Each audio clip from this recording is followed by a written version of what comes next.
Mirëmbrëma Xhiro me Syçin. Sigurisht sonte do të diskutojmë atë çka ka zaptuar gjithë ekranet dhe median e botës, por edhe politikën dhe edhe diplomacinë, që është lufta në Iran. Kjo luftë u mendua që do të jetë e shpejtë, por siç duket do të zgjas. Si do të zgjas? A do të hyjnë amerikanët me trupa toksore? Çfarë pasojash ka kjo luftë? Do të diskutojmë me ekspertën e strategjisë Eugina Gjoni. Përshëndetje, gjithmonë kënaqësi Ilir, të jemi bashkë. Eugina, ç'po bëhet? Çfarë po ndodh? Luftë, edhe çfarë s'po ndodh në fakt. Problemi është që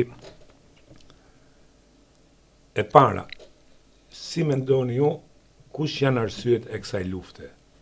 Arsyet që Irani po pajisej me armë atomike, që i kanë dhe vende tjera, arsyeja që ishte vend diktatorial për ndërtuar demokraci, apo interesat e një geopolitike të re për marrëdhëniet ekonomike? Në fakt, unë do të thoja që të gjitha së bashku përbëjnë racionalen e këtij sulmi apo të kësaj lufte mes dy aleatëve, le të themi SBA dhe Izrael kundër Iranit.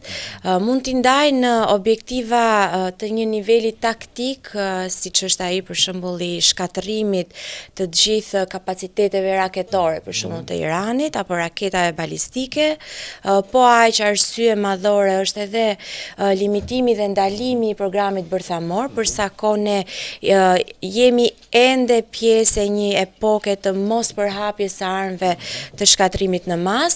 Megjithatë do të thoja mbi të gjitha është një objektiv strategjik i SBA-ve prej dekadash tashmë, që me rrëzimin e Shahut dhe me revolucionin e madh iranian të ndryshojnë regjimin. Pra të kemi një regjim, unë nuk do ta quaja demokratik më tepër se sa kalimin në një regjim më të moderuar, laik të paktën, dhe jo fetar teokratik ashtu sikurse është tashmë. Franca me Amerikën e solli edhe Ajatullahun. Po, patjetër. Dhe unë e them gjithmonë, në fakt, është pak për të ardhur keq se si gjithmonë Amerika ashtu sikurse i investon këto regjime, ashtu i dhe i kthehen kundër. Talibanët e njëjta gjë, kundër ish bashkimit sovjetik, në Afganistan u fuqizuan e tjerë derisa i erdhën kundër. Po ashtu edhe me Ajatollahut edhe gjithë regjimin e tyre teokratik.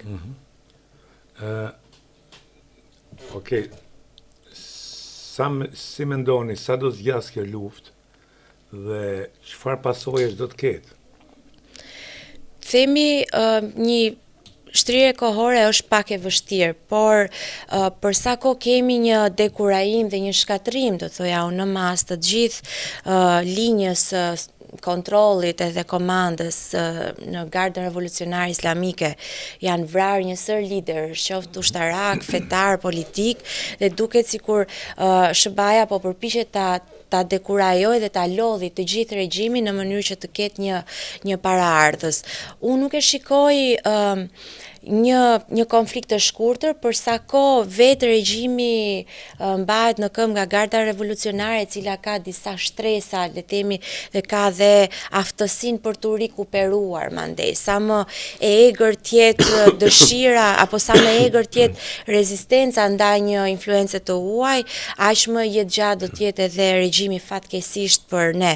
Megjithatë, unë shikoj një moment që protestat në Iran mund të japin atë dorën e fundit, sikurse edhe Trumpi her pas here i adresohet popullit iranian, që unë bëra pjesën më të madhe, tashmë është koha juaj. Dhe mendoj që konflikti tashmë nuk mund të them është në fazat e fundit, megjithatë do të ketë një efekt përhapës, jo vetëm në vendet e gjirit që ne kemi parë dhe me goditjet e bazave amerikane, por mendoj që në momentin që do të kërkohen rrugë të reja kalimit të tregtisë botërore, aty do të futen dhe do të involvohen edhe vende të tjera, do të bëhen pjesë e konfliktit.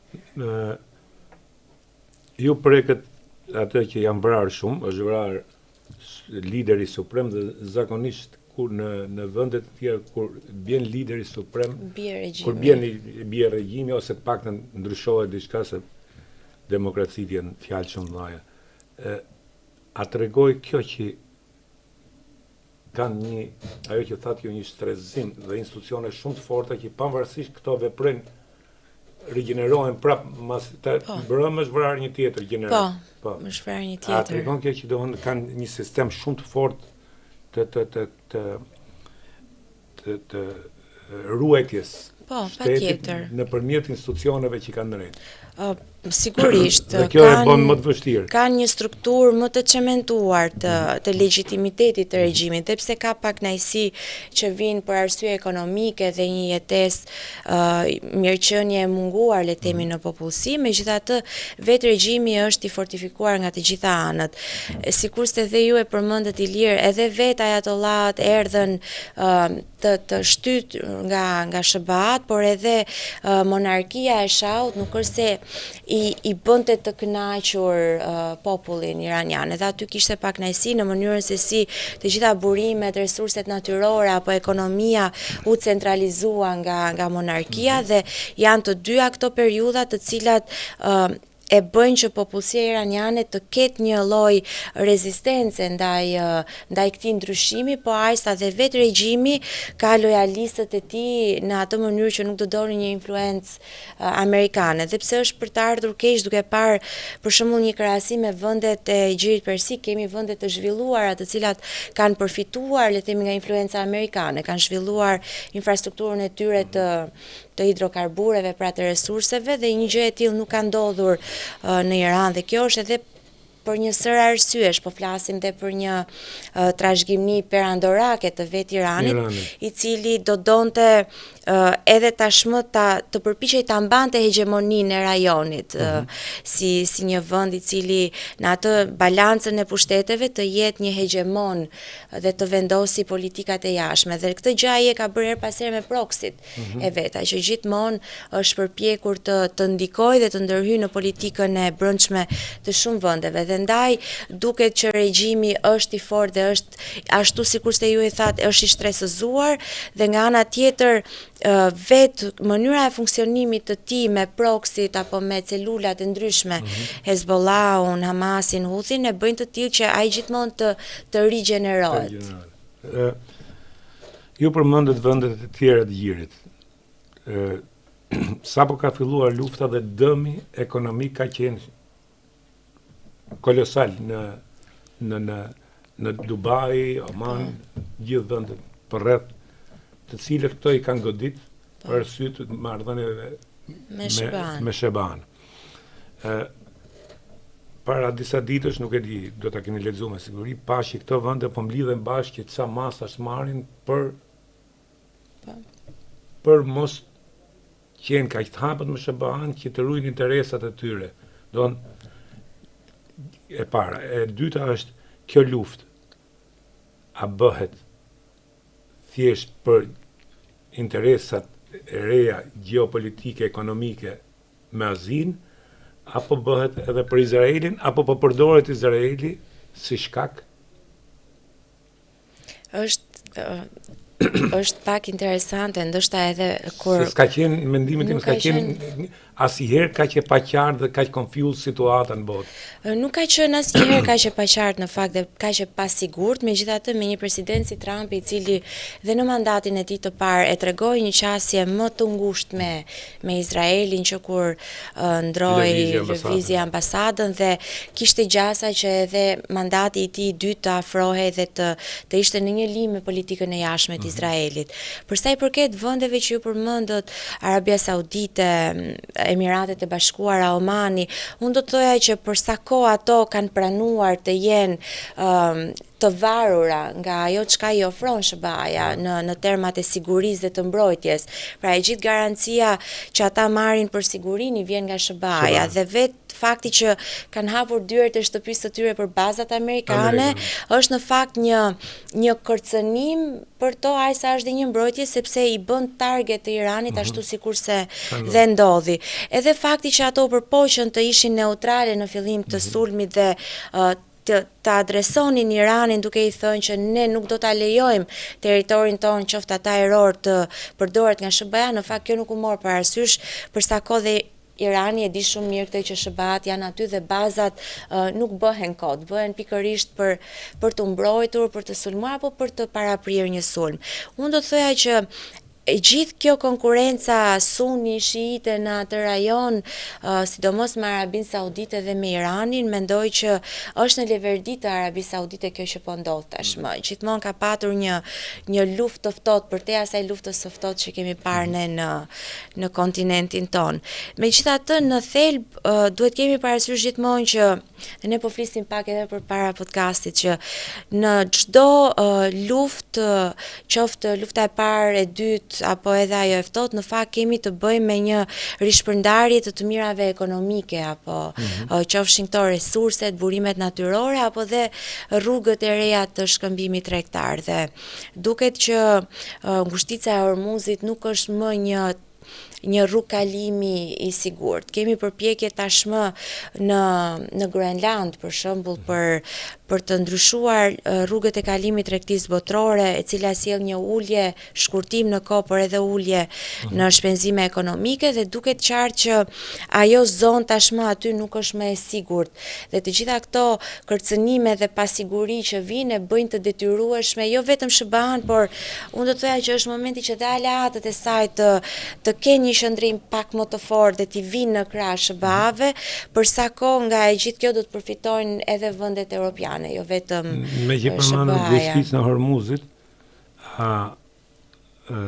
Kina 70% të naftës e merr nëpërmjet ngushticës së Hormuzit dhe e merr nga Venezuela.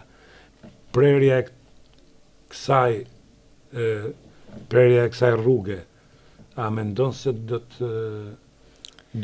të ndikojë në ekonominë kineze dhe a bëhet për mos të hap Kina me influencën e saj, me gjithë ndjenjësit, llogaritën me ndjenjë, të dyja kanë hyrë.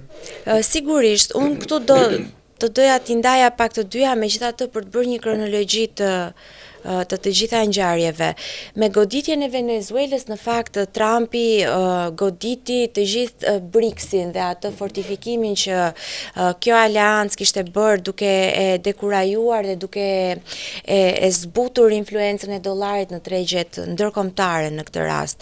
Dhe goditja e Venezuelës ishte pikërisht një mbyllje e rubinetit për Kinën, por po aq edhe për Rusinë, sepse ishin vende të cilat shkëmbimin e hidrokarbureve e bënin me monedhën e tyre vendase, qoftë jeni, rubla apo të gjitha rupis në Indi. Dhe në këtë kuptim Venezuela mund të themi që ishte një sukses nga SBA-t, sepse vala që ajo solli pati dhe një ndikim në rritjen e dollarit u vure në mënyrë imediate.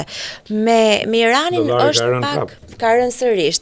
Me Iranin, dhe këtu doja dilja, me Iranin është pak interesante sepse nuk jemi në të njëjtat kushte dhe në të njëjtën gjeografi. Me Iranin kemi një fuqizim tashmë të Rusisë, pasi Trumpi i la dorë të lirë dhe nxori sërish në tregjet ndërkombëtare naftën ruse, çka rikthen dhe një herë fuqizimin e BRICS-it, pasi sikurse dhe ju e përmendët, kemi dhe Indin, një nga aktorët më të rëndësishëm aty. India gjatë gjithë kësaj kohe ka bërë presion të vazhdueshëm SBA-ve për të lejuar tregtin me Rusinë apo qoftë me Iranin dhe patjetër me Kinën. Në këtë kuptim unë nuk do të shikoj shumë të dekurajuar Kinën në këtë konflikt, pasi mendoj që problemin më të madh që Kina ka në fakt nuk e ka me marrjen e naftës nga ai rajon, sepse ka e para rezervat e saj dhe ka dhe aftësi të tjera rikuperuese, por e shikoj më tepër me të gjitha ato kredite mëdha dhe huadhënjet e mëdha që ajo ka bërë për iniciativën e saj Belt and Road Initiative, pra një brez, një rrugë për të ndërtuar infrastrukturën kritike, dhe ka hyrë fuqishëm dhe thellë në jo vetëm në Iran, Afganistan, Pakistan, po aq, Afrika patjetër. Dhe mendoj që me goditjen e Iranit në fakt nuk kemi të njëjtin efekt që kishte Venezuela, por duket që po rifuqizohet sërish, le të themi, shkëmbimi me monedhën vendase, për faktin që një sër vëndesh janë bërë bashkë tani, ai jugu global i famshëm, janë bërë bashkë dhe tashmë janë dhe më të egrë kundër të gjithë kësaj politikës së jashtme amerikane fatkeqësisht. Kjo është e vërtet. Atëherë, ju preket me të drejtë që ju hap rruga Rusisë. BE-ja para 2 ditë kishte një deklaratë që domethënë për të vazhduar sanksionet dhe për të forcuar sanksionet me Rusinë, ndërsa Trumpi thotë jo. Çfarë po ndodh? Po prishen aleancat e vjetra? Duket sikur po goditen, duket ka një goditje të aleancave perëndimore në fakt. Se bashkëmon mos e bën këtë sepse po shife një afrim i Kinës me Rusinë për nda Rusinë. Unë shikoj dhe një lëvizje strategjike nga SBA-ja në këtë moment. Ndoshta mund të jetë vetëm mendimi im, por kam një tendencë ta besoj që është e tillë. Në fillim u duk që Trumpi po e godiste aleancën transatlantike pra NATO-n dhe në fakt unë gjithmonë e them që ajo goditja solli forcimin e NATO sepse u rritën shpenzimet për mbrojtjen, kapacitetet ushtarake dhe mbrojtëse. Në të njëjtën logjik Trumpi po godiste Bashkimin Evropian si ai qytetërimi i kalbëzuar që edhe kemi diskutuar dhe në fakt ajo që bëri ishte një shtytje e Bashkimit Evropian drejt Indisë dhe jo drejt Kinës. Dhe kemi për herë të parë të paktën në historinë që ne njohim tashmë, kemi marrëveshjen e parë tregtare mes Indisë dhe Bashkimit Evropian. Ajo që u quajt nëna e marrëveshjes mes Indisë dhe BE-s. Dhe në këto moment, me këtë rikalibrim të politikës së jashtme qoftë të Bashkimit Evropian dhe të Indisë, kemi tashmë një ndryshim. Nëse më përpara flisnim për atë autonomi strategjike të Indisë, tashmë India është më afër Bashkimit Evropian. Dhe kjo çfarë sjell? Në mënyrë imediate ulen tarifat e SBA-s ndaj Indisë dhe i hapet rruga tregtisë mes Indisë dhe SBA-s. Dhe unë shikoj këtë një lëvizje të zgjuar nga ana e Trumpit, sepse në fakt nuk bën gjë tjetër vetëm se e shkëput Indinë nga Kina dhe nga ajo le të themi aleanca e tyre në termat ekonomik. Në këtë drejtim mendoj që dhe përpjekja e Trumpit është pikërisht të shkëpusi Kinën jo vetëm me Indinë, por edhe me Rusinë. Edhe pse këtë gjë patjetër të gjitha këto palë e din, por tashmë çështja shtrohet kush ofron më mirë dhe më shumë në tavolinë. Dhe kam përshtypjen që dhe Indisë i intereson një qasje më afër Bashkimit Evropian apo SBA-ve, për sa kohë që vetë Kina në termat e sigurisë përbën një kërcënim për Indinë, për vetë çka nënkupton Kashmiri si një territori kontestuar. Ndaj shikoj që kemi një ndryshim të gurve në tavolinë, ku ato aleancat që ne mendojmë që po goditen nga Trumpi, në fakt është si një kamuflim për t'i bërë ato të dalin në treg të lirë dhe të ripozicionohen dhe të jenë të fuqishme në mënyrë që të jenë ndihmë për SBA dhe jo më një barë ekonomike. Eugenia, a mendon që për post që është krizë e sistemit dhe që po flasim për një rend të ri, se prandaj flitet për rend të ri se ka sistemi është në krizë. Dhe historia na ka mësuar që kur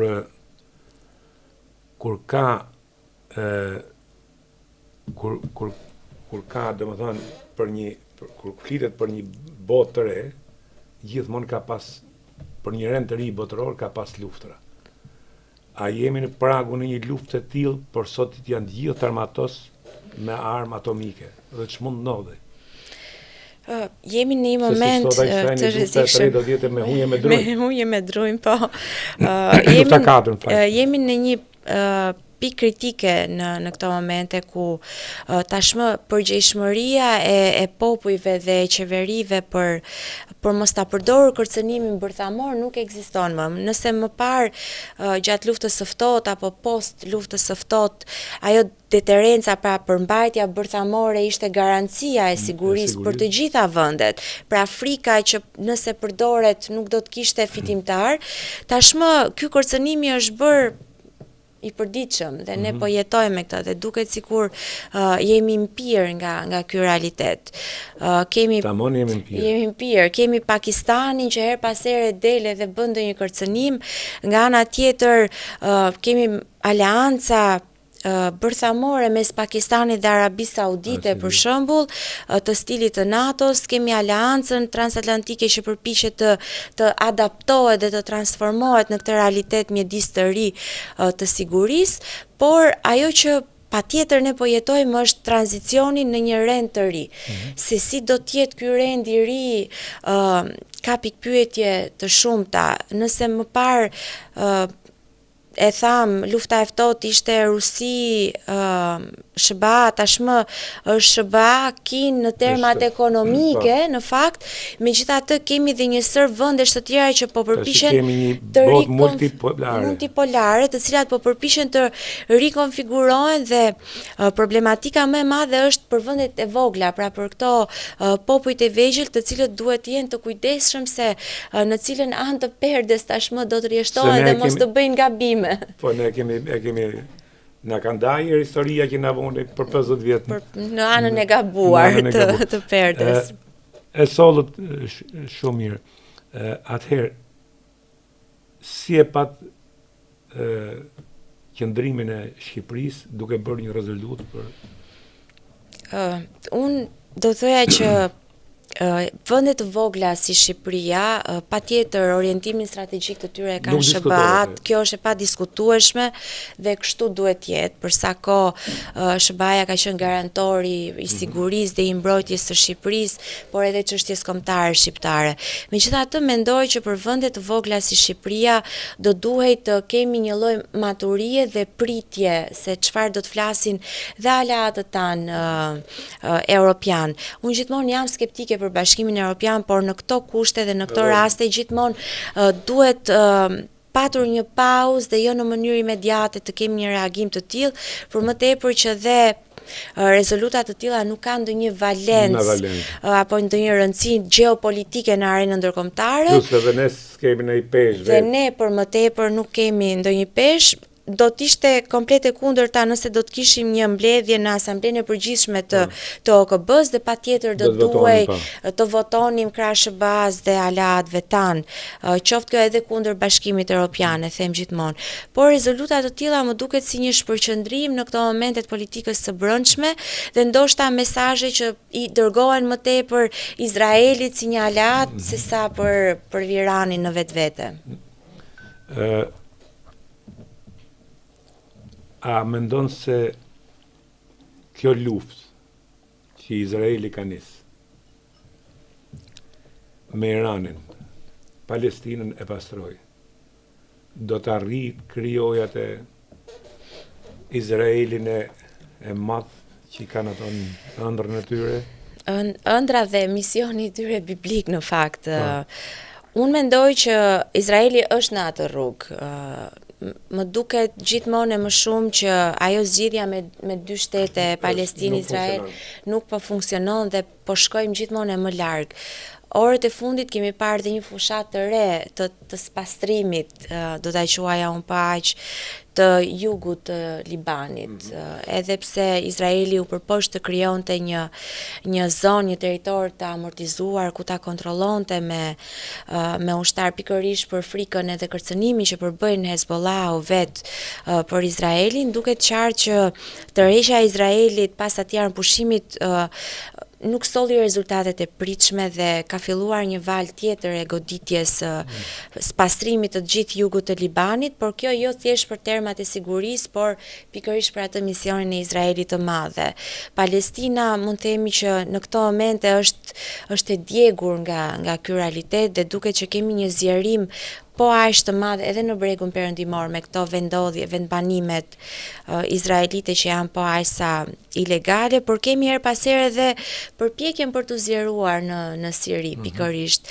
Ndaj më duket që këtë mision që Netanyahu e ka marrë po i shkon kundër çdo ligji ndërkombëtar, çdo konvente, domethënë nuk jemi më fare në atë diskutim. Drejta ndërkombëtare ka marrë fund. Ndaj që me një presidencë Trumpit mendoj që nuk mund ta ndaloj gjë tjetër.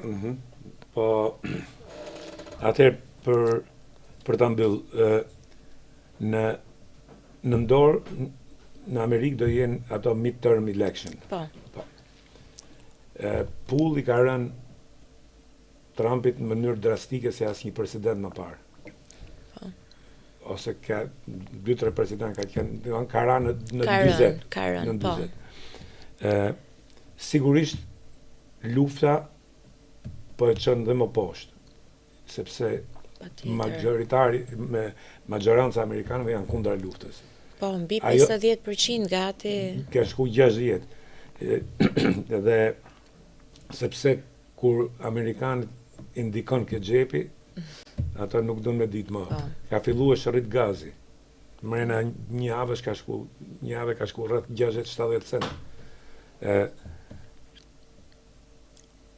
A mendon që mund ndryshoj e gjithë skena e politikës jashtme, në qoftë se që ka shumë mundësi si mas gjithë ekspertët që në nëndorë të humbi Senatin dhe Kongresin. Dhe ky pra ne bëhet ligje që nuk e pyet më Kongresin për luftë, nuk e do të sjellë një pëshillim të ri. Unë e shoh që impeachment për Trumpin. Po, për Trumpin. Flitet dhe është rritur shumë dhe retorika politike e brendshme për një impeachment të mundur. Mund të jetë dhe më keq se këtu në fakt.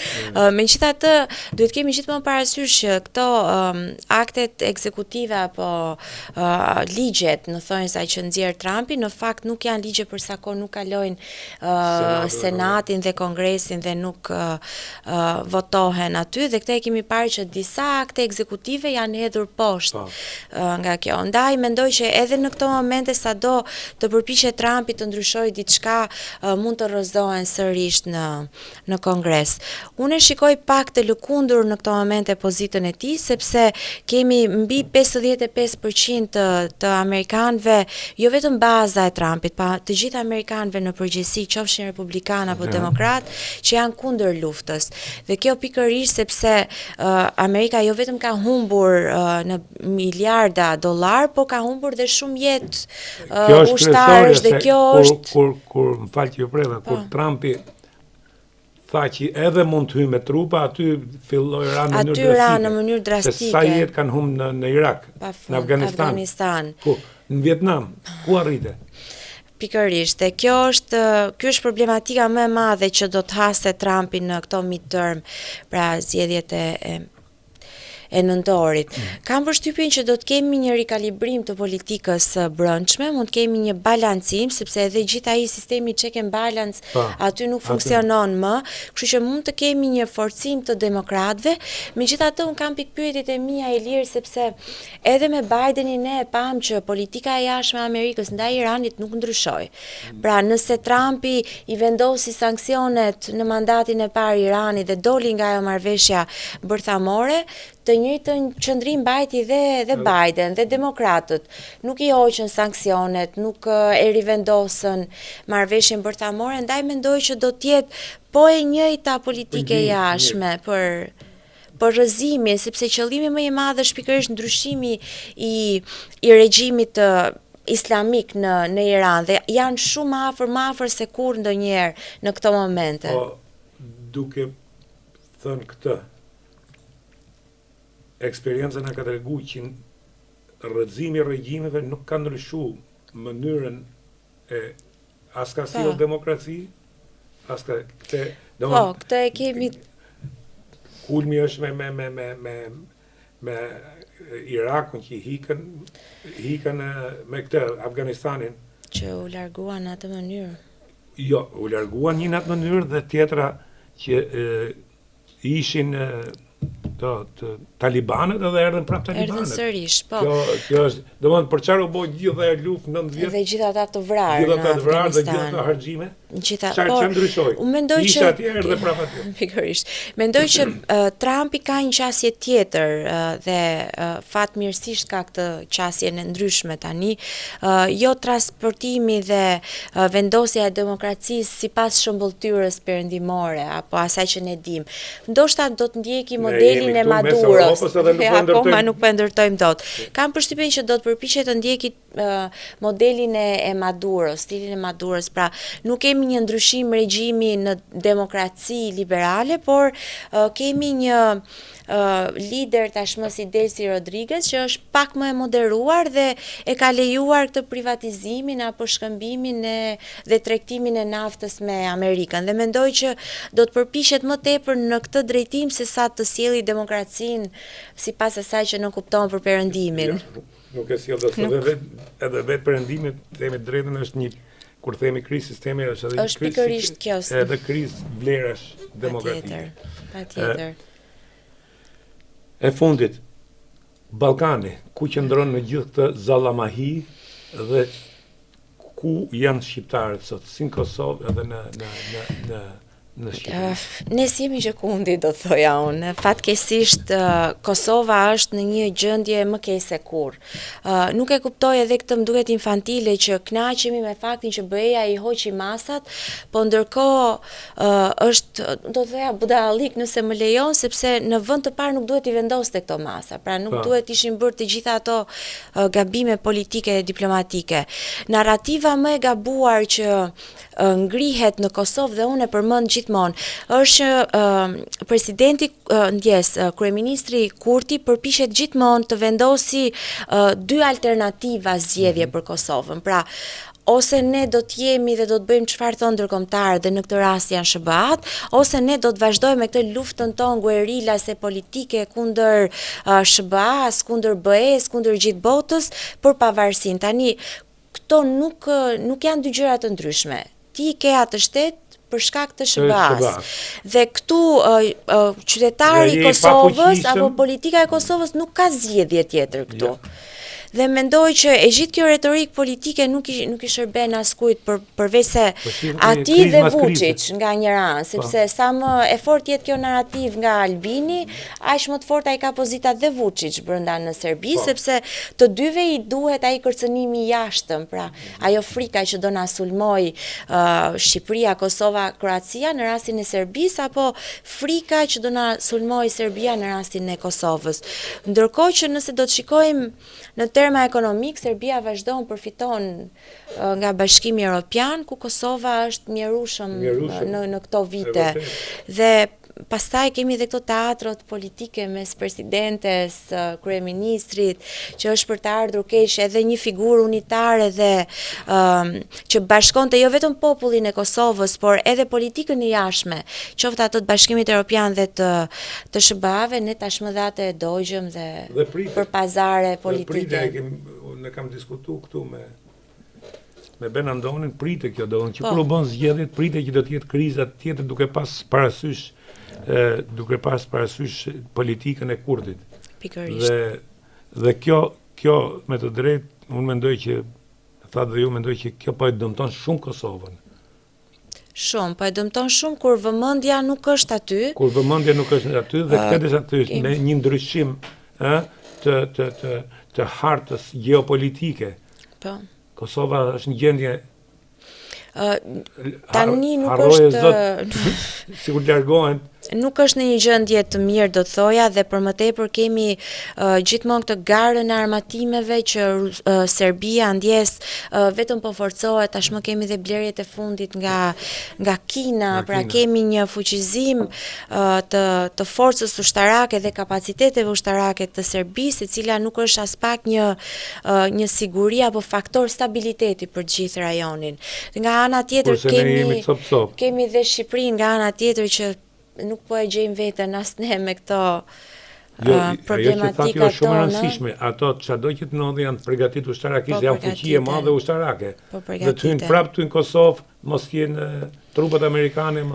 Fakti që KFOR-i është aty është një garanci e madhe sigurie, jo vetëm për Kosovën, por edhe për Shqipërinë apo për KFOR-i është garancia dhe ne jemi garantuar për shkak të antarësisë NATO. Për shkak të NATO-s, po.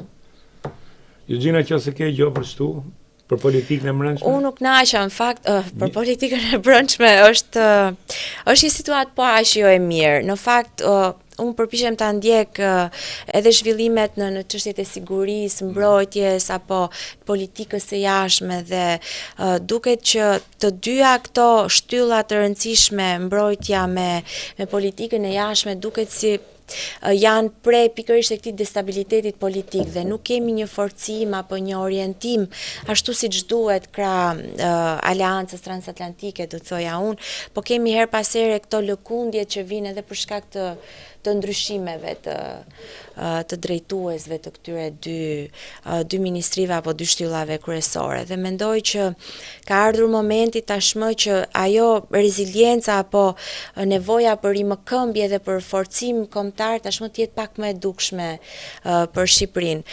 Pyetjes çfarë po bëjmë ne, ku janë shqiptarët, unë do të thoya që si jemi asgjë kundi dhe mendoj që në një luft apo konflikt potencial nuk e di nga ne, nga shqiptarët, kush do dali, kush do ta marri atë pushkën, ku i kemi. Gjina, shumë faleminderit. Faleminderit, kënaqësi edhe për mua.